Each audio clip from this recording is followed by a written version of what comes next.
The father of my son walked out when I was pregnant, but his mother just showed up at my door, asking to meet her grandson and begging me not to tell her son. My son Ben is 7 years old. He has his father's eyes, that same deep brown that used to make my heart skip when we were young and in love. His father, Anthony, walked out when I was 5 months pregnant. He said he wasn't ready, that he needed to find himself, that he'd come back when he figured things out. That was 7 years ago. I haven't seen him since. I raised Ben alone, worked 2 jobs, skipped meals so he could have new clothes, and told myself we didn't need anyone else. Then last week I heard a knock on my door. When I opened it, a woman stood on my porch. She looked tired, nervous, and she was holding a large cardboard box. She introduced herself as Anthony's mother, my son's grandmother, and she started crying before she could even get her words out. The day Anthony left was the worst day of my life. I still remembered every detail. It was a Tuesday in April, and the rain was coming down in sheets, pounding against the windows of our small apartment. I was 5 months pregnant, my belly round and heavy, and I'd just come home from my shift at the diner. My feet were swollen, my back ached, and I'd spent the entire day on my feet, serving coffee and eggs to strangers who didn't care that I was exhausted. Anthony was sitting on the couch when I walked in. He wasn't watching TV or scrolling through his phone like he usually was. He was just sitting there staring at the wall, his hands clasped in his lap. I knew something was wrong before he even opened his mouth. "We need to talk," he said. I sat down beside him, my heart racing. "What's going on?" He took a deep breath, and then he said the words that shattered everything. "I can't do this. I can't be a father. I'm not ready. I need to leave." I stared at him, waiting for him to say it was a joke, that he was just stressed, that he didn't really mean it. But he just sat there, his eyes fixed on the floor, and I realized he was serious. "Leave?" I repeated. "Leave where? You're going to leave me? Leave our baby?" He shook his head. "I'm not leaving you. I'm leaving this life. I need to figure things out. I need to find myself." I started crying. I couldn't help it. The tears came flooding out, and I couldn't stop them. "You're going to abandon us? You're going to leave me alone with a baby?" "It's not like that," he said. "I'll come back. I just need some time. I need to figure out who I am." I wanted to scream at him. I wanted to hit him, shake him, make him understand what he was doing. But I was too tired, too heartbroken, too empty to do anything but sit there and cry. He packed a bag that night and walked out the door. I watched him go from the window, watched his figure disappear into the rain, and I felt something inside me break. That was the last time I saw him. The months that followed were the hardest of my life. I was alone, pregnant, and terrified. I had no family nearby, no one to lean on. My mother had died when I was a teenager, and my father had remarried and moved to another state. I had a few friends, but they were busy with their own lives, and I didn't want to burden them.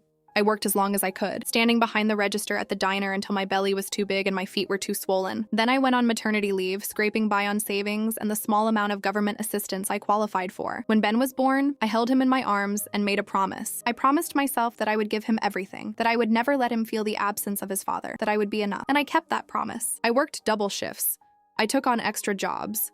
I sacrificed everything so that Ben would never know what it felt like to go without. I didn't hear from Anthony after he left. No calls, no letters, no child support. He vanished like he'd never existed. I hired a lawyer to track him down, but he'd moved, changed his number, disappeared into the vastness of the world. I stopped trying after a while. It was easier to pretend he never existed, easier to focus on Ben and our life together. We moved into a small apartment on the edge of town. It wasn't much, just 2 bedrooms and a tiny kitchen, but it was ours. I painted Ben's room blue, the color he'd picked out himself, and I hung his drawings on the walls. We made it a home, just the 2 of us. Ben grew up happy and healthy. He was a bright kid, curious and kind, with a laugh that could light up a room. He loved dinosaurs and space and drawing pictures of our family. In his drawings, it was always just the 2 of us, because that's all he'd ever known. When he started school, I was nervous. I worried about the other kids, about the questions they might ask, about the things he might hear, but Ben handled it with the same resilience he'd inherited from me. When a classmate asked why he didn't have a dad, he just shrugged and said, "I have my mom. That's all I need." I cried when he told me that. I cried because I was proud of him.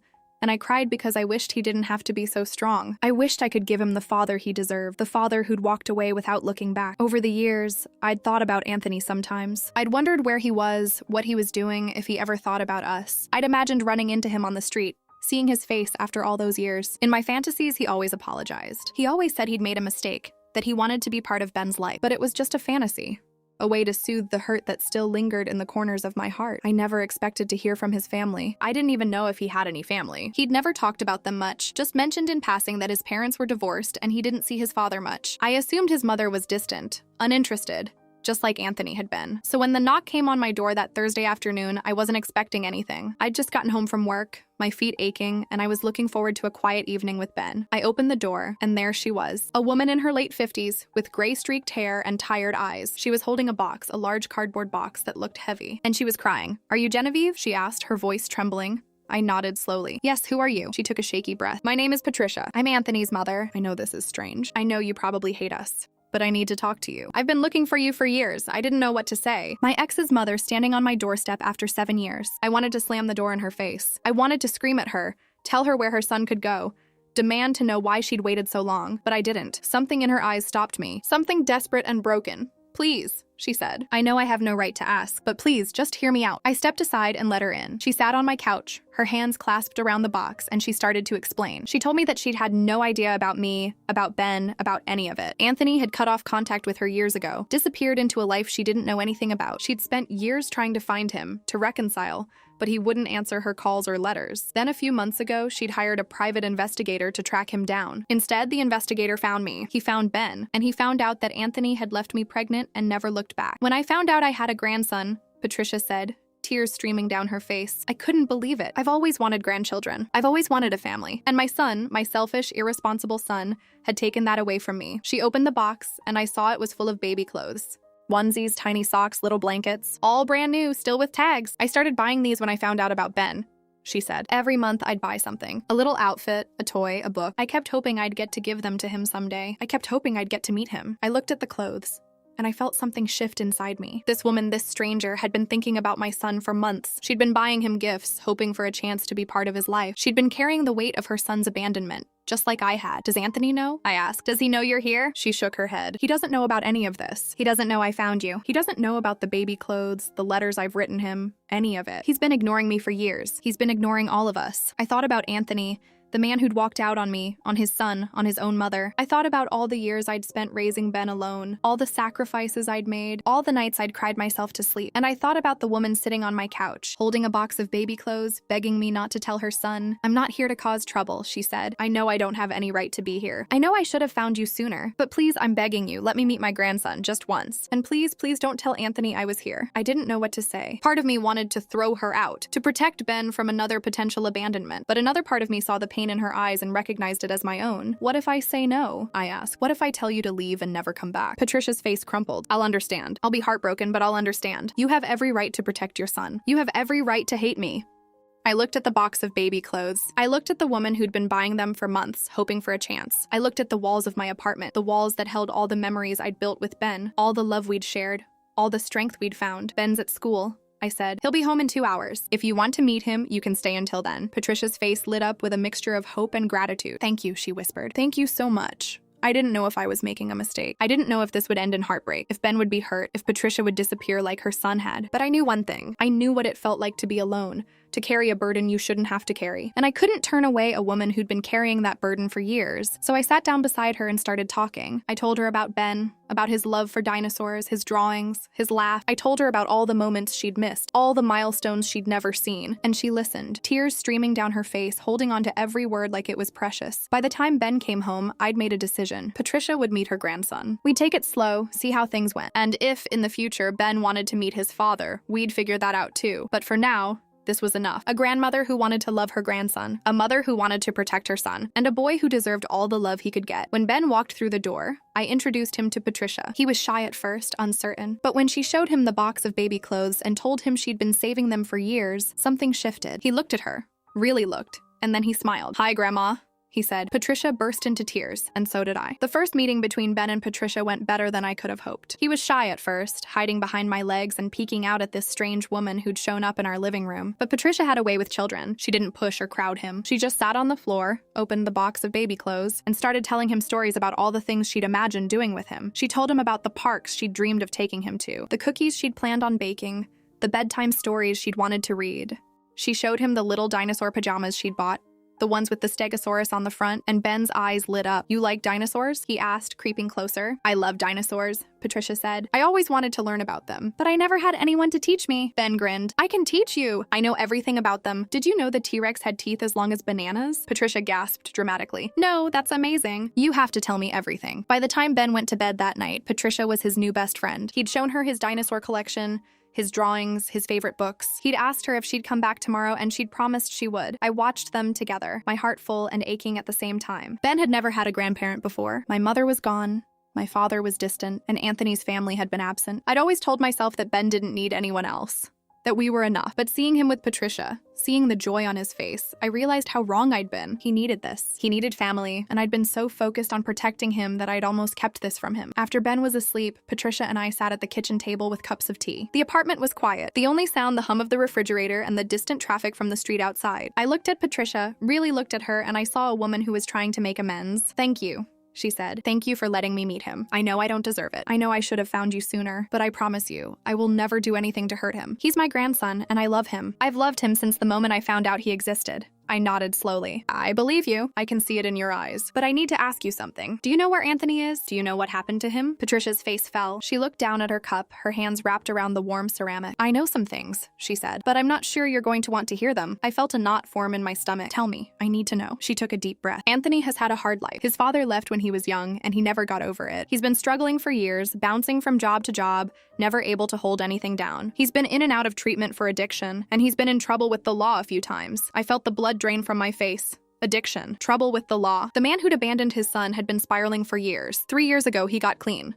Patricia continued. "He joined a program, started going to meetings, got a steady job. He was doing well, but he never told me about you. He never mentioned Ben. I don't know if he was ashamed or if he just wanted to forget. I thought about Anthony, the man I'd once loved, the father of my child. I thought about him walking away, leaving us behind, and never looking back. I'd always assumed he'd moved on, found a new life, maybe even started a new family. The idea that he'd been struggling, that he'd been hurting, was something I'd never considered. Does he know about Ben?" I asked. "Does he know he has a son?" Patricia shook her head. "I don't think so. He never mentioned it. And the way he left, the way he just disappeared, I don't think he knows." I didn't know how to feel. Part of me was angry, furious that Anthony had abandoned us and never even bothered to check on his son. Part of me was sad for the man who'd been so broken he couldn't face his own responsibilities. And part of me was scared of what might happen if Anthony ever found out about Ben. "What do I do?" I asked. "What do I tell Ben? What happens when he starts asking questions?" Patricia reached across the table and took my hand. "You tell him the truth, the age-appropriate truth. He's 7 years old. He doesn't need to know all the details, but he should know that his father wasn't ready to be a parent. He should know that sometimes people make mistakes, and sometimes they leave. And he should know that he's loved, that he has a grandmother who loves him, and a mother who will never leave him." Tears welled in my eyes. "I've been so scared," I admitted. "I've been so scared of messing this up, of hurting him, of failing him." "You've done an incredible job," Patricia said. "You've raised a wonderful, kind, intelligent boy. You've given him everything. And now I want to help. I want to be part of his life. I want to be there for him, for both of you." I squeezed her hand. "I'd like that." We spent the next few hours talking, sharing stories, getting to know each other. Patricia told me about her life, about raising Anthony alone, about the guilt she carried for not being able to save him. I told her about my mother's death, my father's distance, my struggles to survive. It felt good to talk to someone who understood. It felt good to let go of some of the weight I'd been carrying for so long. Over the next few months, Patricia became a regular part of our lives. She visited every weekend, bringing treats and toys for Ben.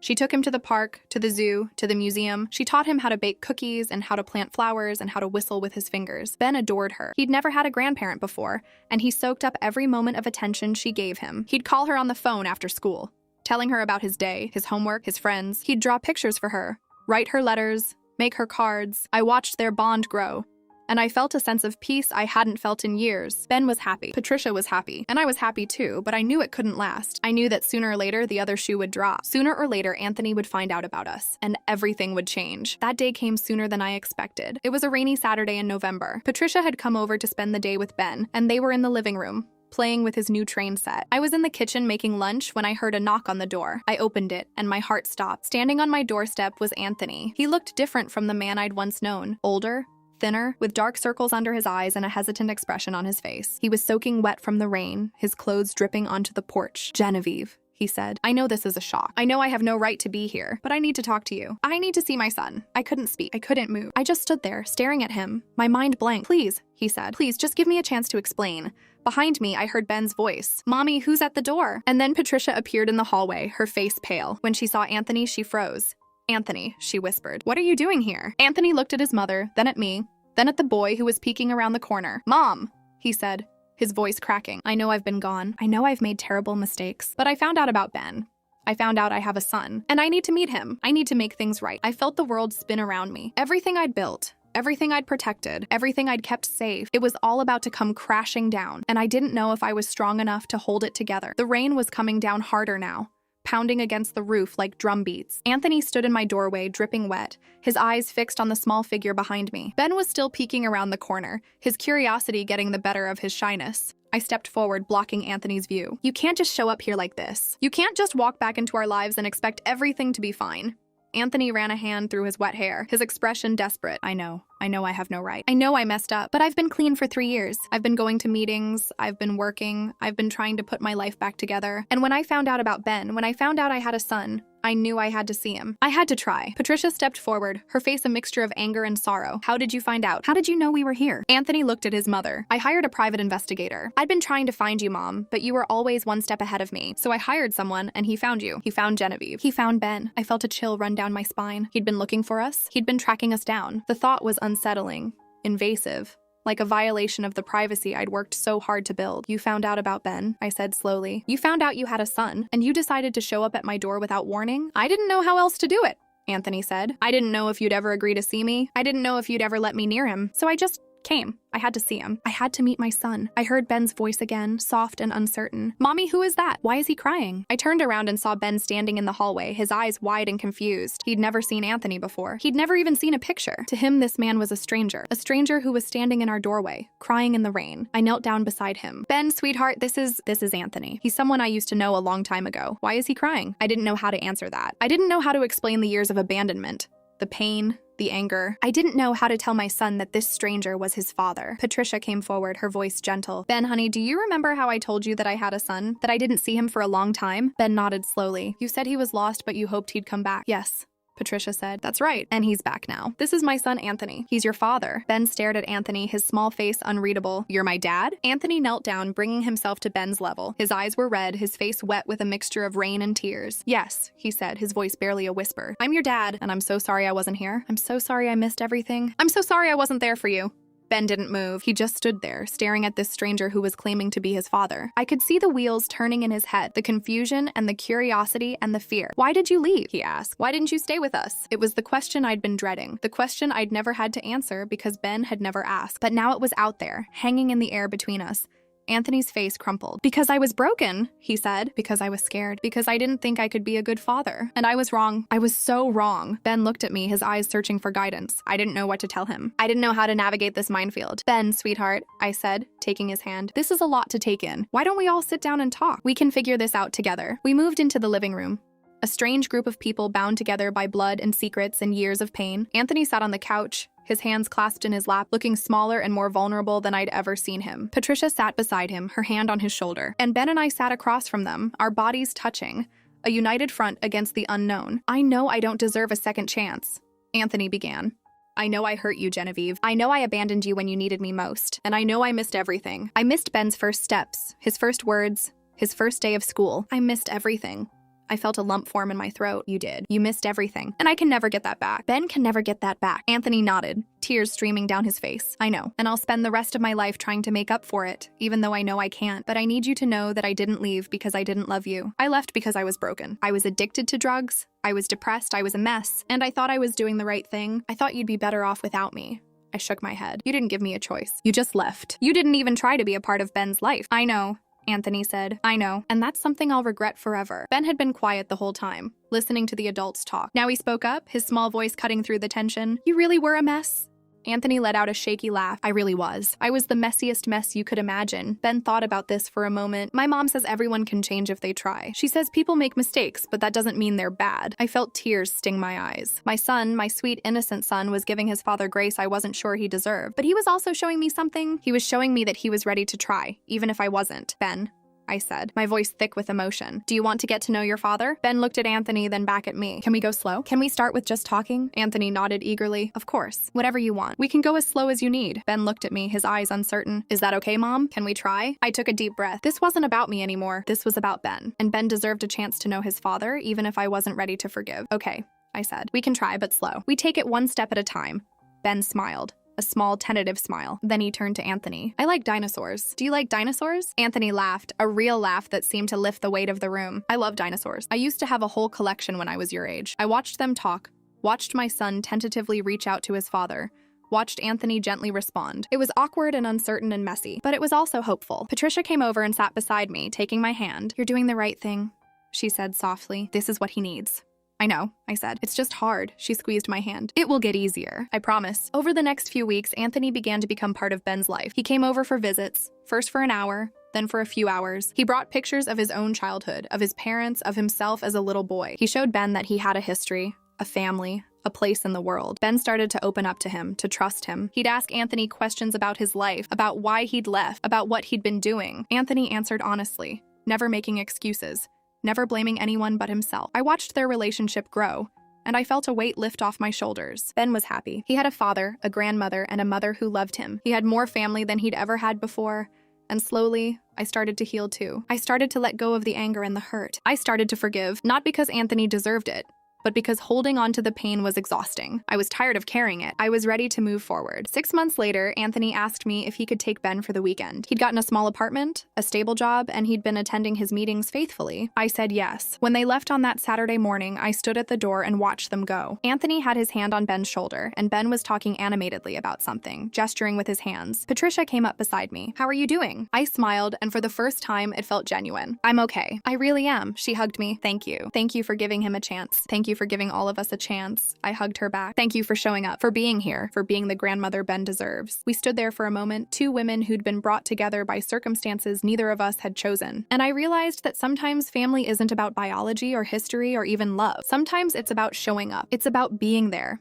even when it's hard. I'd spent so many years trying to do everything alone, convinced that I didn't need anyone else. But the truth was, I'd needed this. I'd needed a support system, a family, a village. And now I had one. That night, when Ben came home, he was full of stories. He told me about the zoo, the ice cream, the board games. He told me about how Anthony had helped him build a dinosaur model and how they'd watched a movie, and how Anthony had promised to take him to the museum next week. "Mom," he said, his voice serious, "I think Dad is going to be okay. I think he's trying really hard." I knelt down and hugged him. "I think so too, sweetheart. I think he's trying really hard." And I realized that forgiveness wasn't a one-time thing. It was a process. A slow and sometimes painful journey, but it was worth it. For Ben, for Patricia, for Anthony, for all of us. I didn't know what the future would hold. I didn't know if Anthony would stay, if he'd relapse, if he'd disappoint us again. But I knew one thing. I knew that Ben deserved a chance. And I knew that I'd done the right thing by giving it to him. We were a family now. Broken, complicated, messy, but a family nonetheless. And that was enough.